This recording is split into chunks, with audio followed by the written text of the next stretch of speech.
आपण लोकांना दिलेला शब्द मोडला तर आपल्याला वाईट वाटतं. पण स्वतःला दिलेला शब्द मोडला तर आपण त्याच्याकडे दुर्लक्ष करतो. आज चेस्ट आणि ट्रायसेप डे होता. जिमला पोचलो. नेहमीसारखं कार्डिओने सुरुवात केली आणि वर्कआउट स्टार्ट झाला.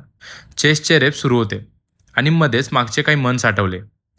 किती वेळा स्वतः काहीतरी ठरवलं होतं आणि किती वेळा ते अर्ध्यात सोडलं होतं. उद्यापासून वर्कआउट सुरू करेन. यावेळी डाएट नीट फॉलो करेन. यावेळी गिव्हअप करणार नाही. हे प्रॉमिसेस कुणाला दिले नव्हते, तर स्वतःला दिले होते. आणि कदाचित म्हणूनच ते मोडणं सोपं वाटलं. कारण दुसऱ्यांना डिसअपॉइंट केलं तर त्यांना कळतं. पण स्वतःला डिसअपॉइंट केलं, की आपण पुढच्या दिवशी पुन्हा एक नवीन प्रॉमिस देतो. चेस्टनंतर ट्रायसेप सुरू केलं. वर्कआउट आता जास्त चॅलेंजिंग वाटत होता. पण आज फोकस वेट्सवर नव्हतं.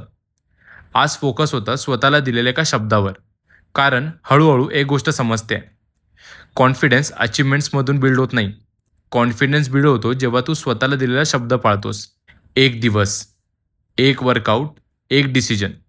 आणि कदाचित स्वतःवरचा विश्वास परत मिळवायचा असेल ना, तर सुरुवात स्वतःचं बोलणं पाळण्यापासून होतं.